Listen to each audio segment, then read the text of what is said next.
Imagine a world 70,000 years ago. You are a sapiens, a physically weak mid-tier primate. You are terrified of lions, you spend your days digging for termites, and you are arguably less impressive than your cousins, the Neanderthals. Yet today, you are the only animal that can crash a global economy or split an atom. How did a mediocre ape become the master of the planet? In Sapiens, Yuval Noah Harari argues that our dominance isn't due to our individual brains, but our ability to create shared myths. From money to human rights, the structures that rule your life aren't natural truths. They are collective hallucinations that allow millions of strangers to cooperate. We will break this journey down into 4 seismic shifts: the cognitive, agricultural, unification, and scientific revolutions.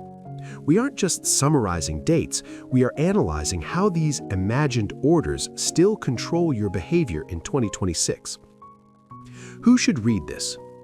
Read this if you want to understand the operating system of human society and why we feel so biologically mismatched for the modern world. Skip this if you prefer a providential or purely biological view at history, or if you are uncomfortable with a narrative that treats religion and capitalism as equally imagined constructs. The author's journey. Yuval Noah Harari isn't a traditional battle and dates historian. He is a specialist in medieval military history turned macro philosopher. He wrote Sapiens originally in Hebrew as A Brief History of Humankind because he noticed a gap. We know what happened in history, but we rarely ask why a weak ape ended up running the world. Harari's personal practice of vipassana meditation heavily influences the book, allowing him to view human stories with a detached, almost alien objectivity. When Sapiens exploded onto the scene, the world was grappling with the rise of big data and the erosion of traditional religious and political certainties. In 2026, this book feels even more urgent. As we move into an era of artificial intelligence and bioengineering, Harari's warning that we are upgrading ourselves into gods before we even understand what makes us happy is no longer a theory, it's our daily news cycle. Definitions. Cognitive revolution. The point 70,000 years ago when a genetic mutation allowed sapiens to talk about things that don't exist, like legends and myths. Imagined order. A social reality, like the US dollar, or the concept of human rights, that only exists as long as a large group of people believe in it. Anthropocene. The current geological age, viewed as the period during which human activity has been the dominant influence on climate and the environment. The tale of the deadly ape. The story of Sapiens is the story of a biological outlier. Harari explores how a physically unimpressive species bypassed the slow crawl of evolution through cultural evolution.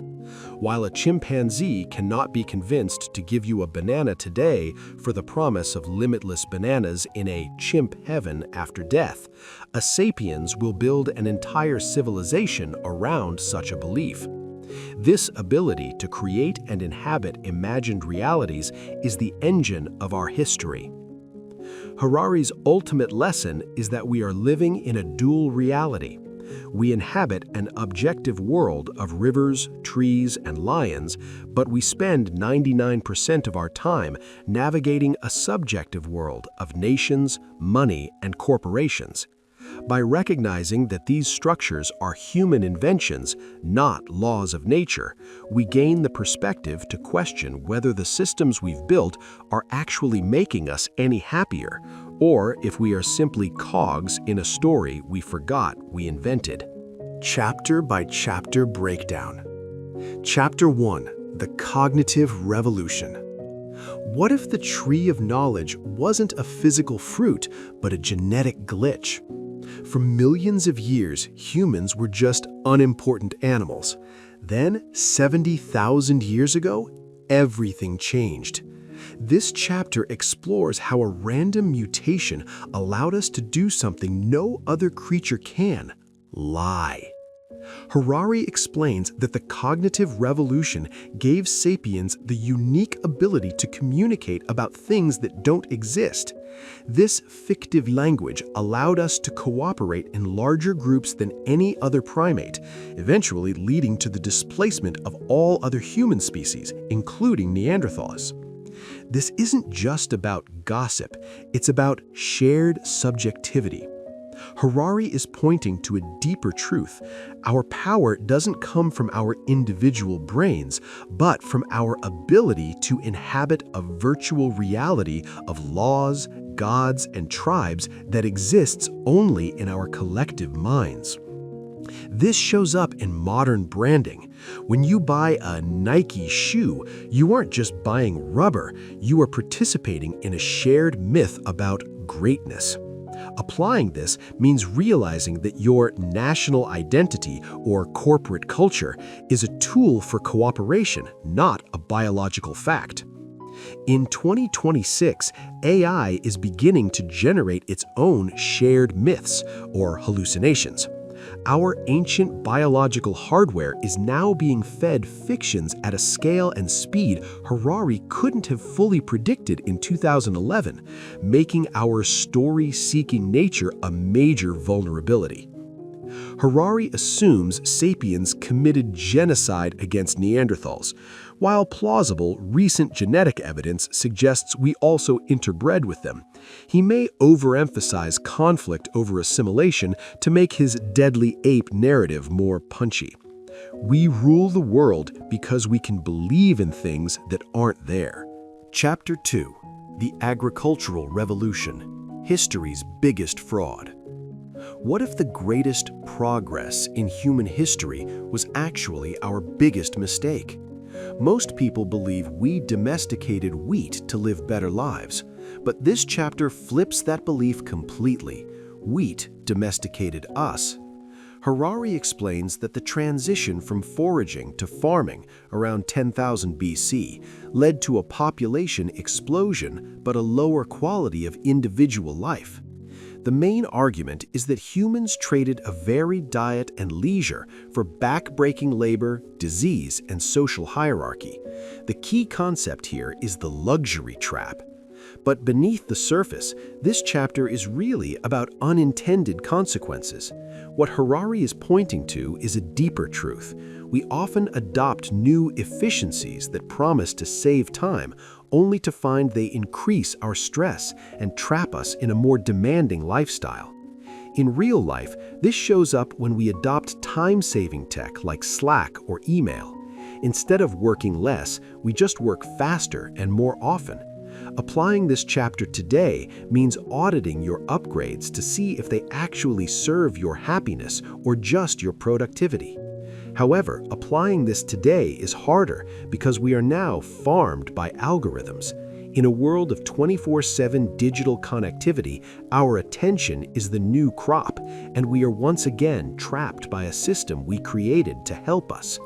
That said, this chapter may oversimplify the brutality of hunter-gatherer life. Harari assumes foraging was a leisurely paradise, but in reality, high infant mortality and seasonal starvation were constant threats he glosses over. We didn't domesticate wheat, it domesticated us, trading individual happiness for the growth of the species. Chapter 3: The Unification of Mankind, The Global Myths. Why will a merchant in Dubai accept a piece of paper from a tourist in New York? In this chapter, Harari challenges the idea that cultures are separate. Instead, he argues that money, empires, and religion are the three great unifiers of our species. Harari explains that for the first time in history, the entire world is becoming a single ecological and political unit. The main argument is that money is the most successful story ever told because it's the only myth that requires no belief, only the belief that others believe in it. But beneath the surface, this chapter is really about trust. It's not just about currency, it's about how humans naturally need universal standards to cooperate globally. What the author is pointing to is a deeper truth. humans are more united by greed and power than by biology. In real life, this shows up in global trade. For example, imagine a Bitcoin enthusiast who hates the system but relies on the internet and power grids built by that very system. Applying this chapter would mean recognizing that independence is a modern illusion. However, applying this today is harder because the unification is splintering into digital tribes. In 2026, while money remains global, the shared truth, religion, or ideology is being fractured by algorithm-driven echo chambers.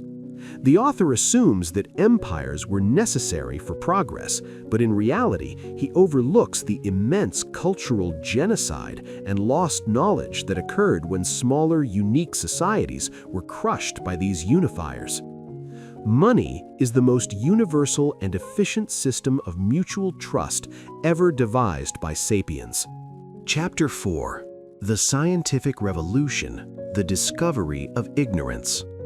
What if the greatest discovery in human history wasn't a new continent or a new planet, but the admission that we know nothing? In this chapter, Harari argues that the explosion of modern power began not with a breakthrough in logic, but with the discovery of ignorance. Harari explains that the scientific revolution differs from all previous traditions because it openly admits it doesn't have all the answers. The main argument is that this willingness to admit ignorance, when married to the resources of imperialism and the funding of capitalism, created the modern world's unstoppable engine of progress. But beneath the surface, this chapter is really about the marriage of knowledge and power. It's not just about science, it's about how humans naturally use truth to gain utility. What Harari is pointing to is a deeper truth. Science doesn't seek wisdom, it seeks power over the environment.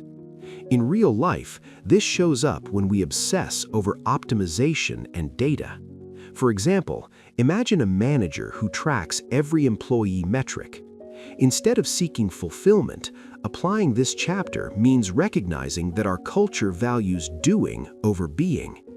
However, applying this today is harder because we are drowning in data but starving for truth. In 2026, AI can process all the ignorance we've filled, yet it lacks the human wisdom to decide what we should want to become. The author assumes that science and imperialism were inextricably linked, but in reality, many scientific breakthroughs occurred in cultures that weren't pursuing global conquest. He risks painting the West as the only driver of modern logic. The scientific revolution was fueled by the realization that we are ignorant, giving us the power to become gods. Chapter 5: The Anthropocene, the Deadly New God. What if we are the most dangerous thing to ever happen to Earth? In this chapter, Harari challenges the idea that nature is a balanced, eternal system. Instead, he argues that Sapiens has become a biological serial killer, rewriting the planet's history. Harari explains that humans have moved from being just another animal to becoming a global ecological force. The main argument is that we have replaced natural selection with intelligent design, not by a god, but by our own technology. The key concept here is the ecological disaster. But beneath the surface, this chapter is really about irresponsibility. It's not just about pollution, it's about how humans naturally seek power without seeking wisdom. What the author is pointing to is a deeper truth. We are self-made gods who don't know what we want. In real life, this shows up in our relationship with synthetic biology and AI. For example, imagine a company editing genes to create perfect pets. Instead of living with nature, applying this chapter means recognizing that we are now redesigning it for our convenience. However, applying this today is harder because in 2026, the boundary between human and machine is blurring. When this book was written, CRISPR and LLMs were fringe. Today, they are the tools we use to play God daily. That said, this chapter may oversimplify the resilience of the biosphere. Harari assumes Sapiens is the only driver of change, but in reality, Earth has survived massive shifts before, just perhaps not with us on it. We are the only species to become a geological force, yet we have no plan for the planet. Chapter 6. The Discovery of Happiness, the Great Paradox. Are we actually happier than a hunter-gatherer from 30,000 years ago? Most people believe that better medicine, air conditioning, and Netflix make us better off. But this chapter flips that belief completely. We might be the most miserable sapiens to ever live. Harari explains that while our power has grown exponentially, our individual well-being hasn't followed. The main argument is that happiness is determined by subjective expectations and biological set points, serotonin and dopamine, rather than objective conditions. The key concept here is the hedonic treadmill. But beneath the surface, this chapter is really about biological limits. It's not just about mood, it's about how humans naturally reset to a baseline of dissatisfaction. What the author is pointing to is a deeper truth. Evolution rewards survival, not contentment. In real life, this shows up in lifestyle creep. For example, imagine getting a 20% raise but feeling just as stressed because your expectations rose too. Instead of chasing more, applying this chapter would mean managing your expectations rather than your bank account. However, applying this today is harder because social media is a 24/7 expectation inflator. In 2026, we aren't comparing ourselves to our neighbors, but to the top 0.1% of the world, making our biological set point harder to reach. That said, the author assumes that biological set points are fixed. In reality, modern neuroscience suggests neuroplasticity allows us to train our brains for higher baseline happiness, a possibility Harari largely ignores in favor of a cynical view. History gives us more power, but it doesn't give us more peace. Chapter 7. The Capitalist Creed. What if the most successful religion in history isn't Christianity or Islam, but capitalism? Most people see it as just an economic system, but Harari argues it's a set of beliefs that turned greed into a moral virtue. Harari explains that capitalism relies on the myth of the future, specifically the belief that the pie of global wealth can grow forever. The main argument is that this system requires constant growth to survive, fueled by a collective trust in credit, money that doesn't exist yet. Beneath the surface, this is about human desire. It's not just about money, it's about how we've replaced salvation with consumption. What the author is pointing to is a deeper truth. We are the first species to base our entire survival on the requirement of never being satisfied. In the 2026 workplace, this shows up as the hustle. We prioritize quarterly growth over long-term stability. Applying this means recognizing that your need for the next upgrade is a programmed response to keep the global myth alive. Today, this is harder to maintain because we are hitting planetary limits. When the book was written, infinite growth was the standard. In 2026, the clash between capitalism and climate reality is the defining tension of our age. Harari assumes capitalism is purely a myth, but in reality, it is also a highly efficient discovery engine. He focuses on the trap while downplaying how this creed lifted billions out of extreme poverty. Capitalism is a religion where the supreme good is economic growth and sin is stagnation. Chapter 8. The Industrial and Scientific Marriage. Most believe the Industrial Revolution was about machines. It wasn't. It was about energy conversion. Harari challenges us to see that we've unlocked a limitless box of energy that has forever severed us from the rhythms of the sun. In this section, Harari explains how science and industry joined forces to turn raw materials into power. The key concept is the replacement of the family and community with the state and the market, which now provide for our every need. This is really about the death of the tribe. It's not just about factories, it's about how we traded deep local social ties for the convenience of being a consumer. The author points to a deeper truth: we are more powerful yet more lonely than ever. This shows up in modern loneliness epidemics. Instead of relying on a neighbor when sick, we use an app or an insurance policy. Applying this chapter means realizing that your independence is actually a total dependence on the market. In 2026, this marriage is evolving into the all-scientific revolution. The state and market are no longer just providing services, they are providing our very thoughts through personalized algorithms. The author assumes the state and market have fully replaced the family.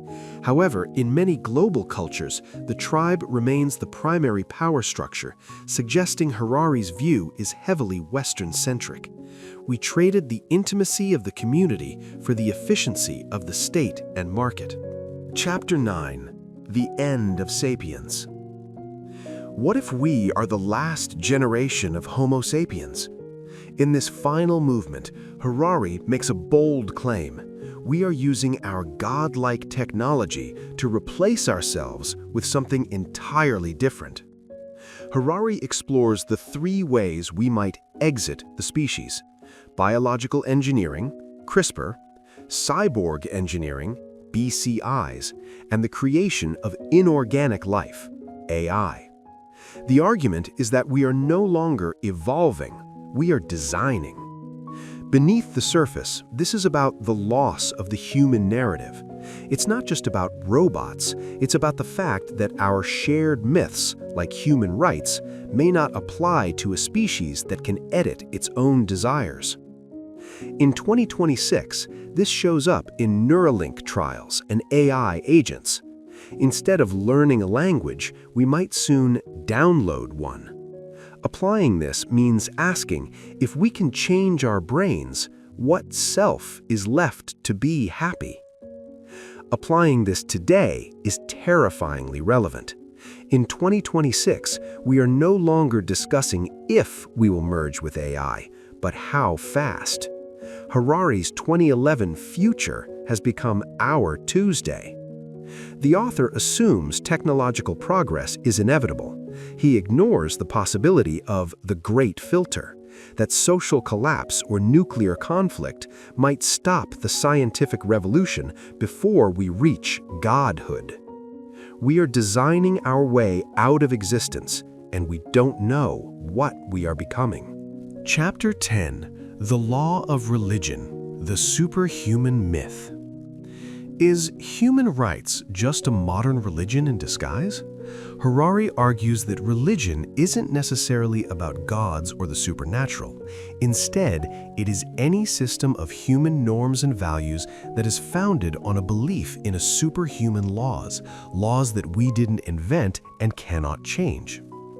In this chapter, the author explains that religions provide the social glue for large-scale cooperation.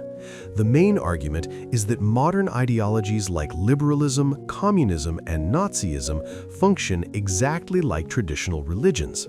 The key concept is that they all claim their values are natural or divine rather than human-made fictions. But beneath the surface, this chapter is really about legitimacy. It's not just about theology, it's about how humans naturally seek a higher authority to justify social hierarchies. What the author is pointing to is a deeper truth. We cannot maintain a society unless we believe our laws are more than just a collective whim. In real life, this shows up in political activism. When someone argues that equality is a self-evident truth, they are acting on faith, not biological fact. Instead of viewing politics as logic, applying this chapter would mean seeing it as a clash of competing secular religions. However, applying this today is harder because in 2026, the law of nature is being rewritten by Silicon Valley. When we treat AI efficiency as an unquestionable law of progress, we are creating a new data-driven religion that governs our lives without our consent. That said, this chapter may oversimplify the difference between faith and evidence-based ethics. The author assumes all moral frameworks are myths, but in reality, some values are derived from measurable human suffering and biological needs, not just stories. Religion is the shared myth that gives human laws the authority of a higher power. Chapter 11. The Secret of Success. The Chaos of History. Why did history choose this path?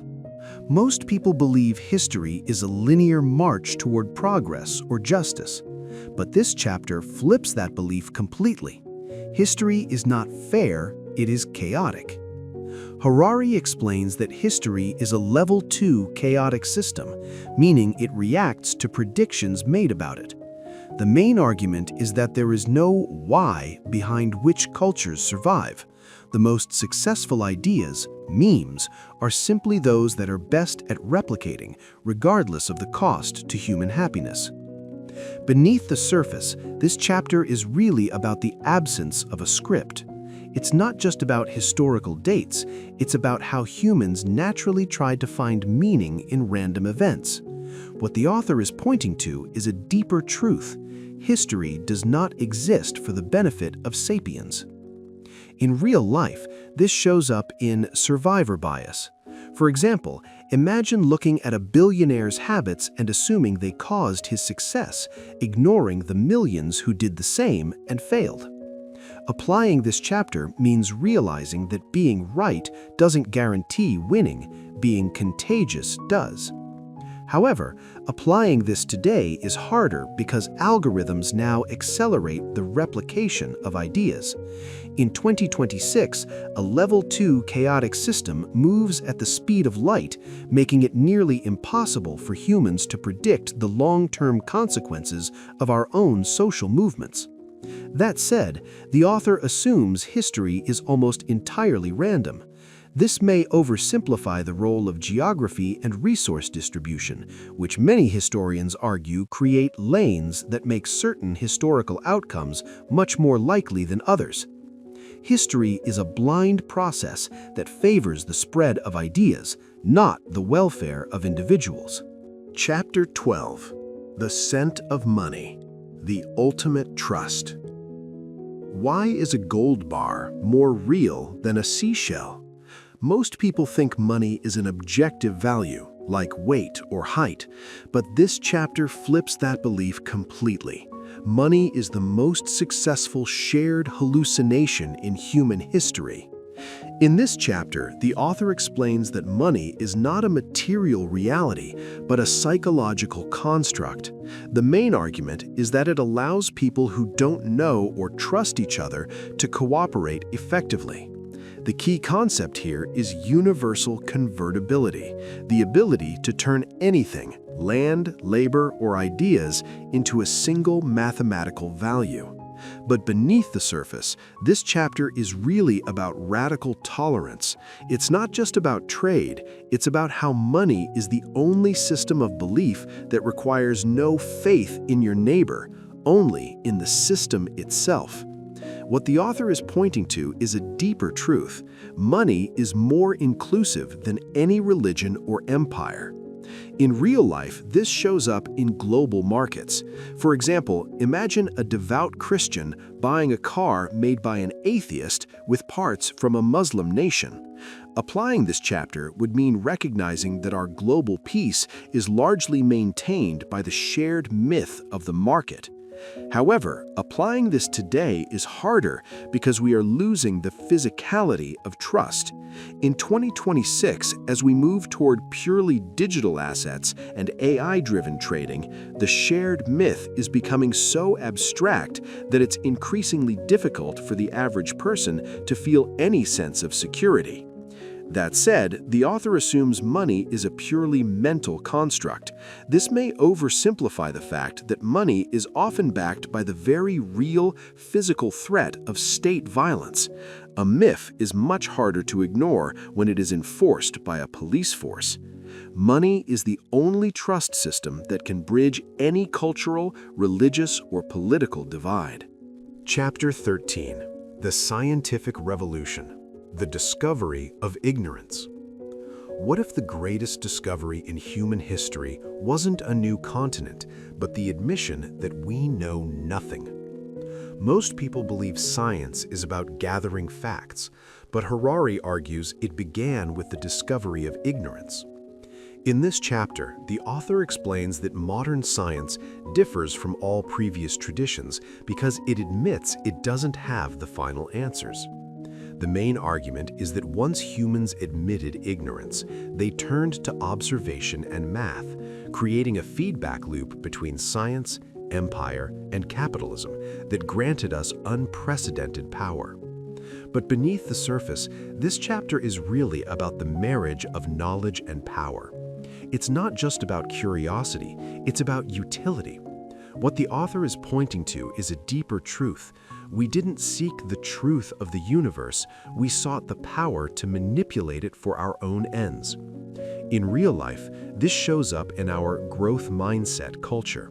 For example, imagine a tech startup that pivots every week based on data. Instead of following a holy book, applying this chapter means embracing the fact that your current knowledge is always a work in progress. However, applying this today is harder because we are moving from discovering ignorance to outsourcing intelligence. In 2026, as we rely on AI to solve problems we don't understand, we risk returning to a state of dogma, believing the algorithm because it works without knowing why. That said, the author assumes science and imperialism were inextricably linked. This may oversimplify the history of science in non-imperialist cultures, and it risks painting the quest for knowledge as a purely cynical tool for conquest. Modern progress began when we finally admitted we didn't have all the answers. Chapter 14: The Marriage of Science and Empire. Why did the British conquer India and not the other way around? It wasn't just better guns. In this chapter, Harari argues that Europeans had a unique mental map that combined scientific curiosity with imperial greed. The author explains that early modern empires were the first to take scientists along on their conquests. The main argument is that science provided the how, navigation, medicine, maps, while the empire provided the why, resources, land, and power. The key concept is the discovery of ignorance applied to geography, filling in the blank spaces on the map. But beneath the surface, this chapter is really about perspective. It's not just about history, it's about how humans naturally link understanding with ownership. What Harari is pointing to is a deeper truth. Knowledge is rarely neutral. It is the ultimate tool for subjugation. In real life, this shows up in data mining. For example, tech giants explore our digital behavior not just to understand us, but to colonize our attention for profit. Applying this chapter means asking, who is funding the research you rely on and what do they gain from it? However, applying this today is harder because empire has gone invisible. In 2026, we aren't being conquered by soldiers, but by digital infrastructures that map our DNA and our desires more accurately than any British cartographer ever could. That said, Harari may give too much credit to scientific spirit. He assumes Europeans were uniquely curious, but in reality, many non-Western cultures were equally curious. They simply lacked the specific economic desperation that drove European overseas expansion. Modern empires didn't just conquer land, they conquered the unknown to turn knowledge into power. Chapter 15: The Capitalist Creed.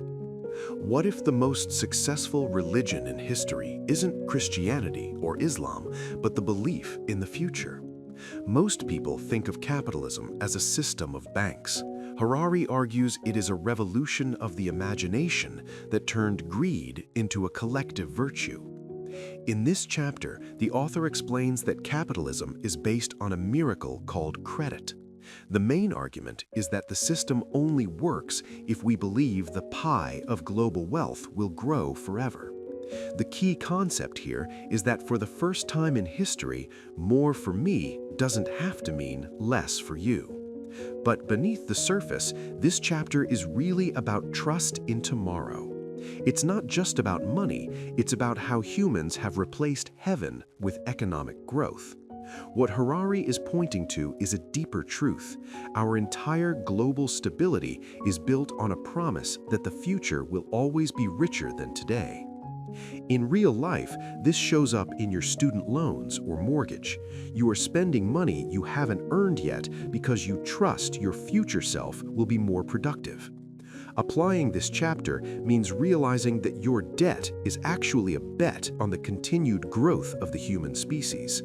However, applying this today is harder because we are hitting planetary limits. In 2026, the infinite growth model is clashing with a finite environment.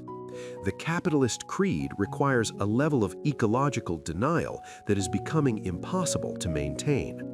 The author assumes that the creed of growth is the only thing keeping us afloat. In reality, he downplays the massive inequality the system generates, focusing on the growing pie while ignoring the billions who only get the crumbs. Capitalism is a system where we eat tomorrow's dinner today, betting that we'll find more food by morning. Chapter 16: The Wheels of Industry. What if the Industrial Revolution wasn't about the steam engine, but about the sun? For almost all of history, humans were limited by the amount of solar energy plants could capture. In this chapter, Harari shows how we broke the solar barrier and turned the world into a giant machine.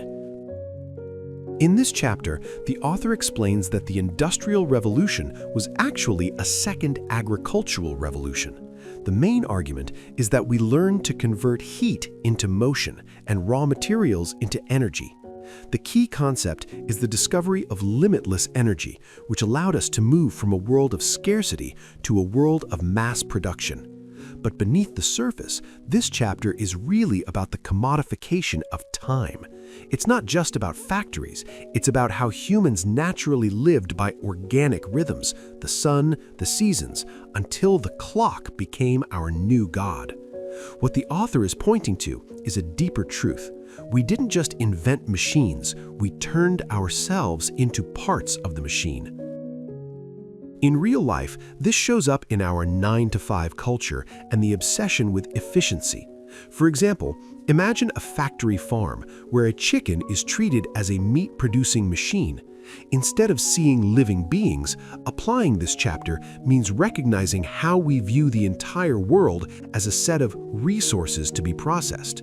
However, applying this today is harder because we are moving from mechanical industry to digital industry. In 2026, the machine isn't just in a factory.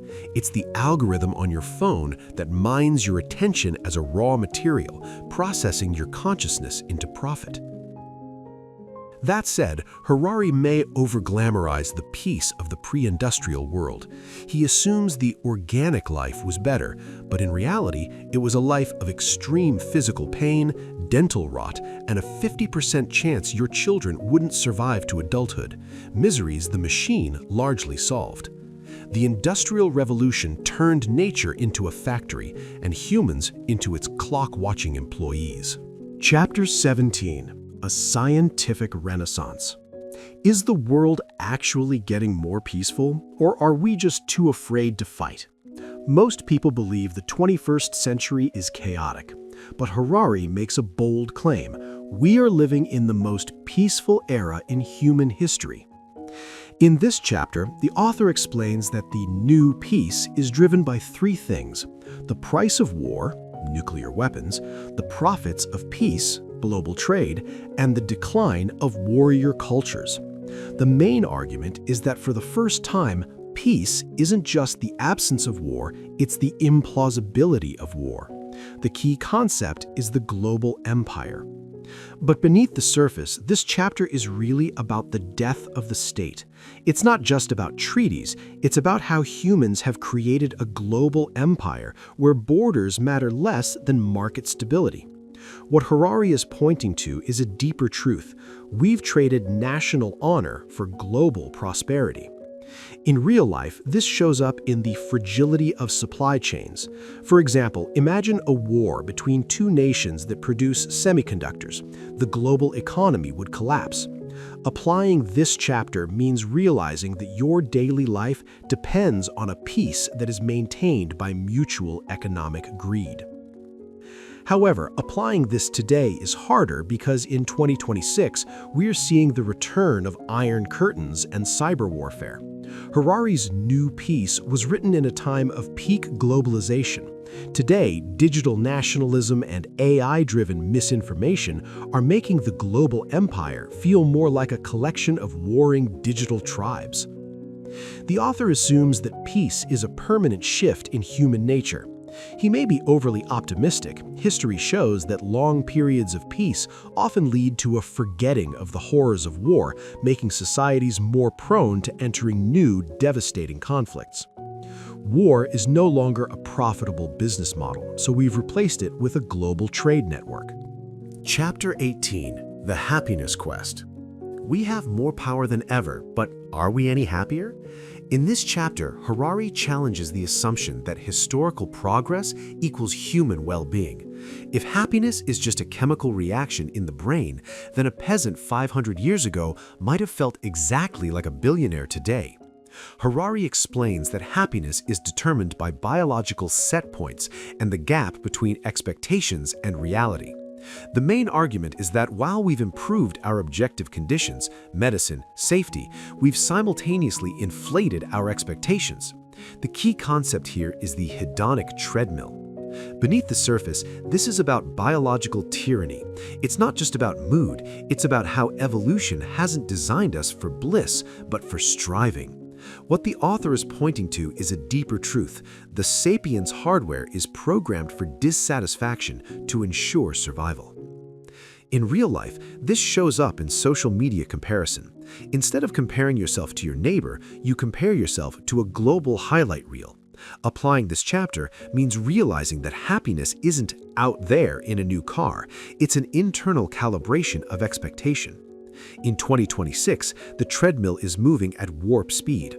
With AI-curated lifestyles and digital perfection, our expectations are now managed by machines that benefit from our constant sense of not enough. Harari adopts a very reductionist view of happiness as mere biochemistry. He largely ignores the role of meaning and purpose, which many psychologists argue can sustain human happiness even when biological conditions are poor. Happiness is the ratio of reality to expectation. We've increased reality, but we've doubled our expectations. Chapter 19, The End of Homo sapiens. What if we are one of the last generations of Homo sapiens? Harari argues that we are currently replacing natural selection with intelligent design. But this isn't a God's design, it's ours.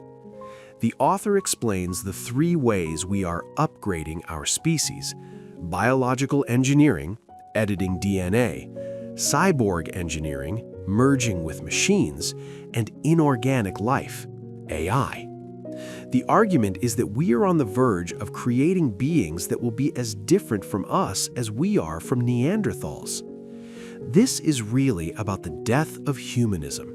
It's not just about technology, it's about the fact that our shared myths, like equality, won't survive a world where the rich can literally buy superior biological or cognitive abilities. In 2026, this shows up in Neuralink trials and the biohacking movement. Instead of learning, we are looking for upgrades. Applying this chapter means asking, if we change our fundamental desires, is there any humanity left? When written in 2011, this sounded like sci-fi. In 2026, as generative AI and CRISPR become household tools, we are no longer asking if this will happen, but how we will survive the transition. Harari assumes technological progress is a runaway train. He doesn't account for the possibility of a Luddite backlash or regulatory walls that could halt these upgrades before they fundamentally split the species. We're using our power to design our own successors, potentially engineering ourselves out of existence. Chapter 20: The Animal That Became a God. The Aftermath. We are more powerful than the gods of ancient myths, yet we are more anxious than ever. This final chapter poses the most haunting question of the book. Is there anything more dangerous than dissatisfied and irresponsible gods who don't know what they want? Harari concludes that while we have mastered our environment and extended our lives, we have no clear goal. The main argument is that we have become self-made gods without a sense of responsibility or a plan for the planet we now rule.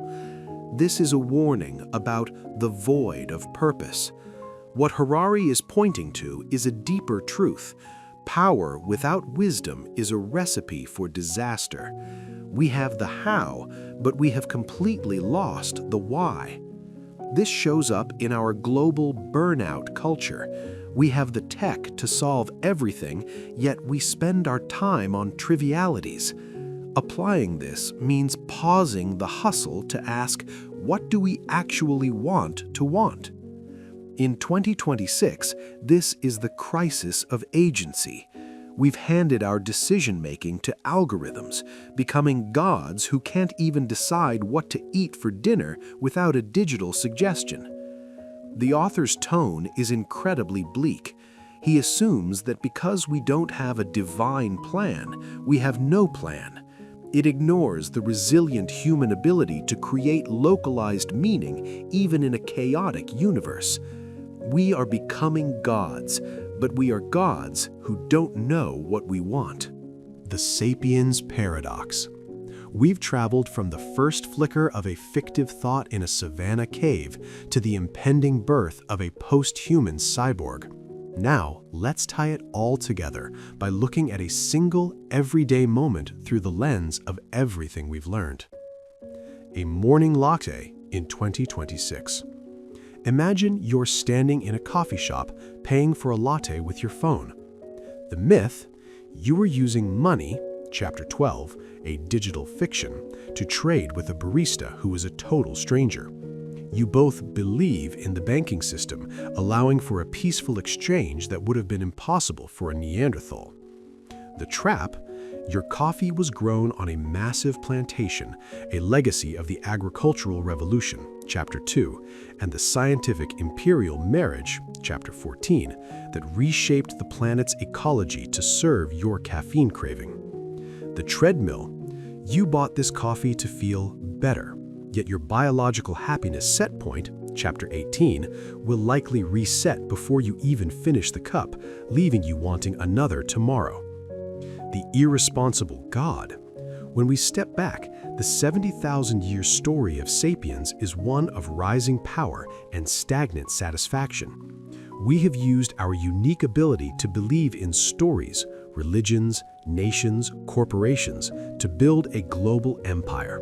However, we have reached a point where our stories are more powerful than our biology. We are currently at the ultimate crossroads. We are the first species capable of designing its own successor, Chapter 19. But as Harari warns, we are gods without a compass.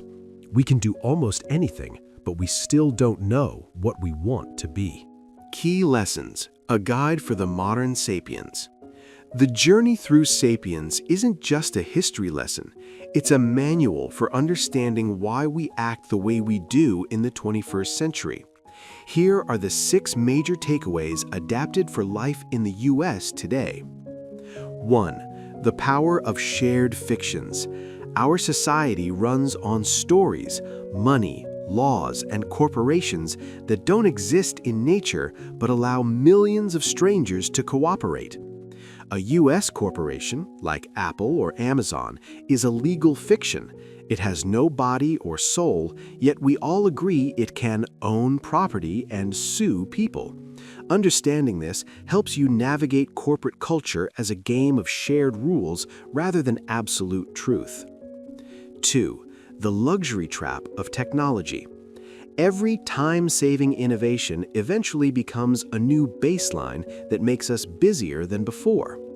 Email and Slack. These were designed to make communication faster, but instead of giving us more free time, they created a culture where we are expected to be on 24/7, working harder than we did in the era of paper memos. 3. Happiness is an internal ratio. Happiness isn't determined by your bank account, but by the gap between your expectations and your reality. Lifestyle creep. A professional in NYC earning $200K might feel broke because their peer group drives Teslas, while someone in a rural town feels rich on $60K. Your biological set point cares more about your social standing than your actual comfort. 4. Credit is a bet on the future. Capitalism works because we believe tomorrow will be wealthier than today. The U.S. housing market. When you take out a 30-year mortgage, you are betting that the U.S. economy will keep growing and that your future labor will be worth more than your debt. 5. We are self-made gods without a plan. We have gained the power to manipulate DNA and create AI, but we have no collective goal for where we are going. The AI arms race. Silicon Valley companies are racing to create godlike intelligence without a clear consensus on whether it will benefit humanity or lead to our obsolescence. 6. The death of the tribe. The state and the market have replaced the family and the local community as our primary support systems. The loneliness epidemic. In modern U.S. culture, we don't rely on neighbors for childcare or food. We buy those services from the market. This provides independence, but often leads to profound social isolation. Practical application. Reclaiming your agency. How do you use Sapiens logic to win in 2026? It starts by recognizing that most of your stress comes from imagined orders rather than biological reality. Audit your myths. Recognize that your LinkedIn persona or credit score are just stories. Don't let these digital fictions dictate your self-worth. When a job feels overwhelming, remind yourself it is a game of cooperation, not a life or death hunt. The 24-hour rule for upgrades. To avoid the luxury trap, wait 24 hours before adopting a new convenience tech. Ask, does this free my time, or does it just allow me to do more work? If it's the latter, skip it to preserve your forager mental health. Invest in social capital. Since the market has replaced the tribe, combat loneliness by intentionally building non-transactional communities. Join a local club or volunteer somewhere money isn't the primary language. Hack your treadmill. Lower your expectations to increase your happiness. Instead of chasing the next big thing, find joy in the biological basics: sunlight, movement, and deep conversation. Critical analysis. Sifting fact from fiction. Harari is a master storyteller, but his big history approach requires a healthy dose of skepticism. To truly master these concepts, you must recognize where the narrative thins. Biological reductionism. Harari often reduces human experience to mere biochemistry. By claiming happiness is just serotonin, he ignores the profound, measurable impact of meaning and purpose, elements that allow humans to find joy even in suffering. The myth overreach. He labels human rights and equality as myths. While they are socially constructed, calling them fictions downplays their functional utility. These aren't just stories, they are essential social technologies that prevent the very scientific imperialism he critiques.